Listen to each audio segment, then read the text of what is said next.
Ade stood rooted in front of Mama Anike's grocery shop, nervously adjusting the fraying edges of his shirt.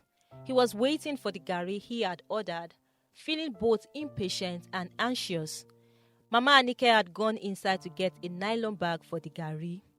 While she searched, Ade's eyes wandered to the counter. There, in an open container, he saw a bundle of money, crisp, neatly arranged naira notes. He stared at the money, and a thought instantly sparked in his mind. Ade's heart pounded as he remembered his sick grandmother lying helplessly in their small home. She was the only family he had left, and her health was fading fast. A local herbalist had said he could make a potion to help her, but it would cost money. Money they didn't have. Ade and his grandmother had tried everything they could think of to gather the needed amount, but their efforts were useless. Hope was slipping away. As Ade looked at the money, he felt a strange feeling rise within him. It was almost like two voices began speaking in his head. "Take the money and run. You need to save Grandma." A loud, forceful voice urged, filling his mind with a tempting sense of urgency. But another voice, softer yet clear, said, "Don't do it, Ade. Grandma taught you better than this. Stealing is wrong. She always said that taking something that doesn't belong to you would bring trouble." Ade's hand shook as he wrestled with the choice. He was torn. The money was right there, close enough to reach, but so was his grandmother's voice in his head, reminding him to always be honest. Meanwhile, Mama Anike was still rummaging through her shop, muttering to herself, "Ade, hold on, no. I know I kept that nylon somewhere here. Just give me a minute. I'm coming, please." Her voice sounded faint to Ade, like it was coming from far away. His heart thudded in his chest, his mind racing with desperation. Could he really just leave his grandmother to suffer and maybe even die? It didn't seem fair. He felt a sudden burst of courage, or maybe it was fear. Without thinking any further, he let his hand move. He grabbed the money, shoving the bundle into his pocket, just as Mama Anike reappeared, holding his small bag of garri. "Thank you, Mama," Ade said quickly, trying to steady his voice. He took the garri from her hands, forcing a weak smile, then turned and walked away as calmly as he could, though his feet were itching to run. As soon as Ade was out of sight, Mama Anike went to count her money. Her heart skipped when her hand landed on nothing but an empty container. The money she had just received from the cooperative group. Her entire savings from her shop was gone. She looked around in shock, her mind racing. Only one person had been near her counter, Ade. A fiery anger and panic took over her. She rushed out of the shop and began shouting at the top of her voice, "Ole! Ole!" Her scream echoed through the village, and people immediately stopped what they were doing. In this village, stealing was one of the worst things a person could do. The punishment was instant and harsh. Hearing Mama Anike's cries, neighbors dropped everything and began to chase in the direction Ade had gone. Ade heard the shouts behind him and felt his heart leap with fear, realizing that his secret was out. He knew he was in grave danger. He ran as fast as his legs could carry him, darting through alleys and cutting corners, desperate to evade capture. But the villagers were relentless, splitting up and covering every possible escape route to ensure he had no way out. Fueled by anger, they were determined to catch him. Yet, Ade ran with the speed of a cheetah, driven by the fear of facing jungle justice. He glanced back, catching a glimpse of the furious crowd gathering speed, and a wave of regret hit him like a punch. The villagers would never forgive him for stealing. They would see him as nothing but a thief, no matter his reason. Yet, he couldn't bear the thought of not helping his grandmother. She was all he had. "Run, Ade," he thought, pushing himself harder. As he ran, thought raced through his mind. He briefly considered fleeing to another village, but another thought came creeping into his mind. What about Grandma? The image of his beloved grandmother held him back. If he escaped, the villagers' anger might fall on her instead. After all, everything he's done was for her well-being. He couldn't abandon her to suffer alone. The weight of his decision settled in, and after a moment of contemplation, Ade stopped running and surrendered himself. The villagers quickly caught up with him, exhausted and furious from the chase. Fueled by rage, they grabbed a tire and forced it over his head. Someone rushed to get fuel and a lighter, intent on delivering swift and brutal justice. Mama Anike pushed her way to the front, her eyes burning with anger as she shouted, "Where's my money, Ade? Where's my money? Thief! Give me my money!" Ade felt the weight of the stolen money in his pocket like a stone pressing down on him. Slowly, he pulled it out and held it up, his voice shaking as he tried to explain. "Please, Mama, I didn't mean to be a thief. My grandmother is sick. She's dying. I needed to save her." The villagers' faces showed no sympathy. They were angry, too angry to listen or understand. Ade's heart dropped as he realized what was coming. Jungle justice was swift and unforgiving, and once the villagers made up their minds, there was little anyone could do.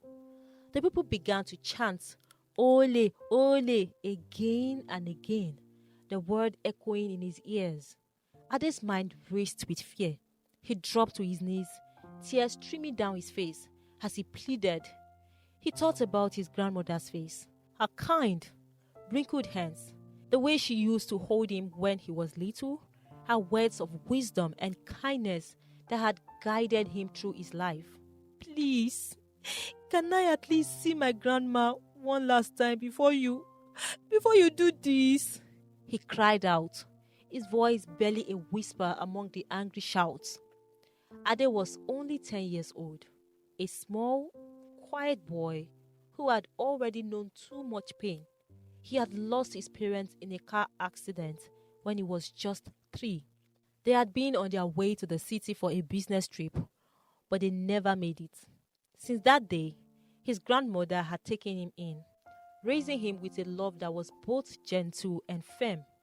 Grandma was his whole world, and he couldn't imagine life without her. Grandma taught Ade many things, but her strongest lesson was contentment and patience. She would often tell him, "Ade, be content with what you have. Never steal.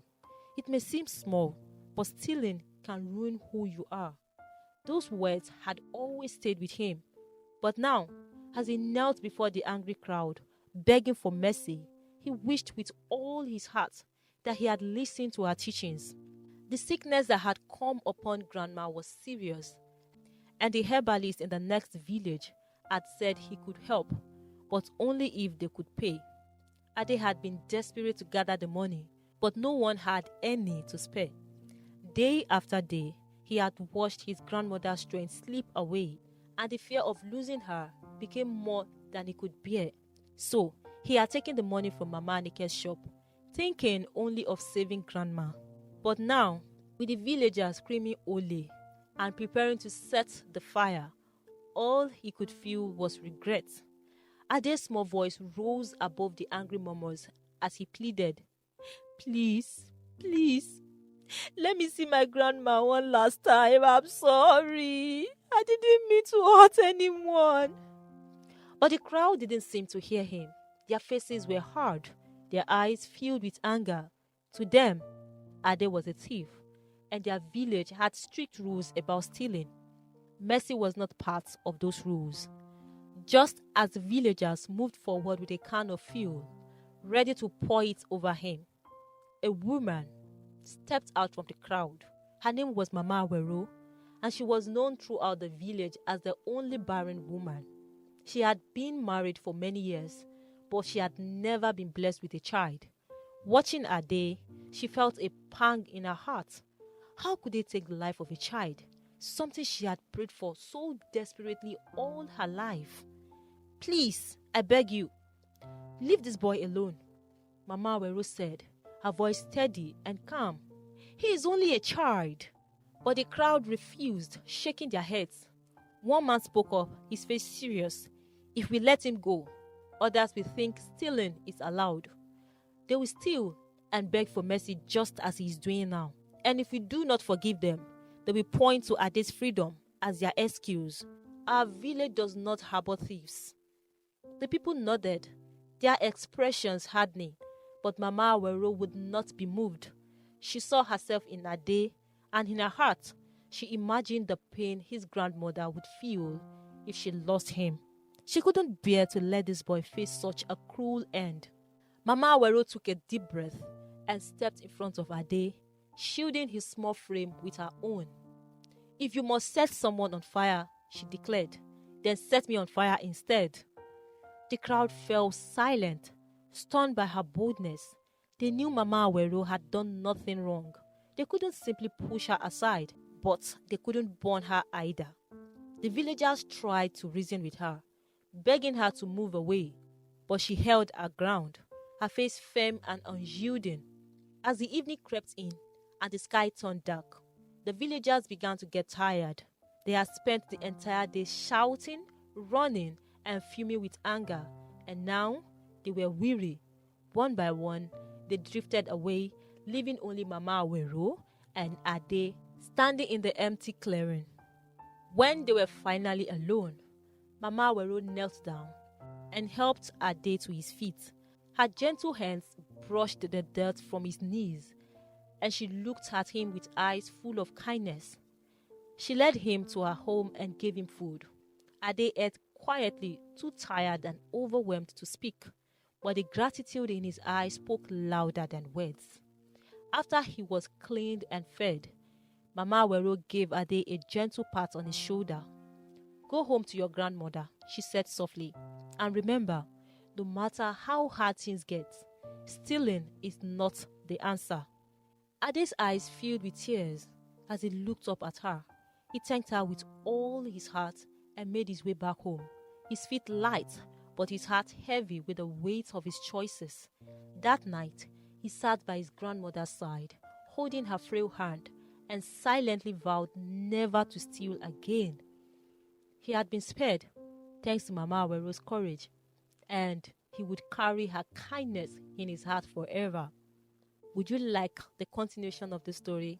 Let me know in the comment section. Thanks for always watching. I'll see you in the next video. Goodbye.